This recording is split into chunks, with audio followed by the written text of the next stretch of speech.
ستا د هجر سلسله په ارتقا ده د وصال خواږه زوال رانه خوړلي د ځوانۍ ټول ارمانونه حسرتونه ستا د غونډې ځنې خال رانه خوړلي او چې یار ته هیر کړې نو تا ولې هیر کړې مازغه دغه یو سوال رانه خوړلي همیشه یې پردی شر کور ته راوړی پښتانه پردي جنجال رانه خوړلي ډېر ښه دوه شعره دي چې زړه مې لویه هدیره ده چارسدې ده ارمانونه د بابړې شهیدان دي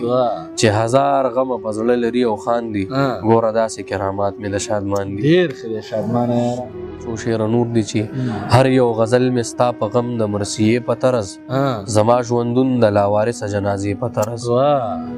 مننه جی هر یو غزل مې ستا په غم د مرثیې په طرز زما ژوندون د لاوارثه جنازې په طرز نن داسې خلک مې د کام په مشرانو کې دي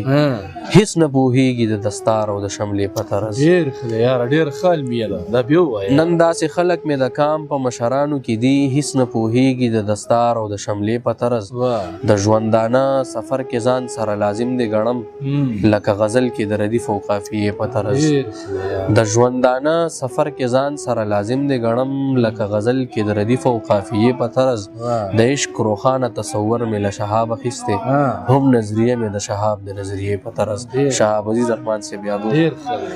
ستا د امن تقدس پکې پامال شو راشه وګوره پښتونه څه د حال شو چې د بل په اشارو باندې روان شوې درته جوړ په هر ډګر باندې جنجال شو د دې ګران وطن به کوم احسان ته ګورم عزتونه پکې لوټ شو لوټ ممال شو چې مې څوک په حفاظت معاوضه خوري هم هغه زما په قتل کې دلال شو او دغه څو روماني شعرونه دي چې د سحر نه تر ماښام محبتونه موږ هم کړي سره عام محبتونه دلته پاتې اوس د مینې قیمت نه دی ملاویږي ګام په ګام محبتونه شوې په تا باندې تمام ښکلاګانې شو په ما باندې تمام محبتونه د نفرت له زهرو لرې لرې ګرځم زه ویشمه ګام په ګام محبتونه موقف کې همیشه له کاڼي سخت یم پانا لکه منصور په دار ختلې موقف کې همیشه له کاڼي سخت یم پانا لکه منصور په دار ختلې د مرام په لور یې خپې راله تړلي د مرام په لور یې خپې راله تړلي همیشه راته خپل یار اغیار ختلې ډېر ښه دی یاره چې مې زه یې چاله د زړه کور کې ورکړی هم هغه مې د لستوڼي مار ختلې ډېر چې تر کومه به رحمت د وصال نه وي چې تر کومه به هجران له زوال نه وي نن د زلفې تار په تار په ښکلي مخ وي خو مدام به د دا حسن او جمال نه وي قربانۍ او محبت درجه ورکړه سحر نشته که اذان د بلال نه وي لیوني دي چې تشبیه ورسره کړي برابر د یار د وریځو هلال نه وي بې دلیله چې غږیږي احمقان دي هیڅ په گفت کې تاثیر او کمال نه وي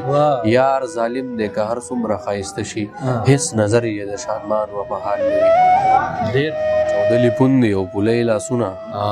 راله خوړلي مزدورۍ لاسونه چاودلي پوندې او پولۍ لاسونه راله خوړلي مزدورۍ لاسونه زما به لاس په خپلو وینو سره وي ستا چې سره کېږي د ډولۍ لاسونه ډېر ښه دی یاره دا بیا ووایه زما به لاس په خپلو وینو سره وي ستا چې سره کېږي د ډولۍ لاسونه او زما په نوم باندې یې بیا کړی شر بیا لګولي لیونۍ لاسونه زما په نوم باندې بیا کړی شر بیا لګولي لیونۍ لاسونه او مړ به د لوږې شم خو سوال نه کوم مړ به د لوږې شم خو سوال نه کوم راله نیولي خوددارۍ لاسونه خود به مې لاس ستا ګریوانه ته رسي خود به مې لاس ستا ګریوانه ته رسي ستا چې رارسي تر مرۍ لاسونه ډېر ښه دی یاره دا بیا ووایه خود به مې لاس ستا ګریوانه ته رسي ستا چې رارسي تر مرۍ لاسونه او خود به خوري هر یو کار سمون شادمانه خود به خوري هر یو کار سمون شادمانه چې درته پورته کړي اوی لاسونه ډېر ښه دی هر سړی دی په جمال خبرې وکړي بس یو ما دی په کمال خبرې وکړي دلته بیا نن چا د مینې اذان کړی دلته بیا چا د بلال خبرې وکړي د لاس کرښو کې مې وصل د یار نه و ما که هر څومره د پال خبرې وکړي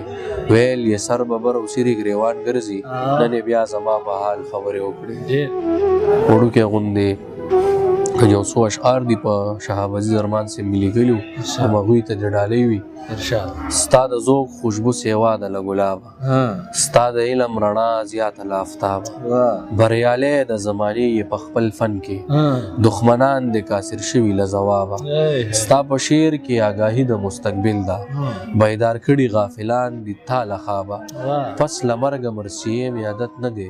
په ژوندون باندې دې ستا یم شهابه.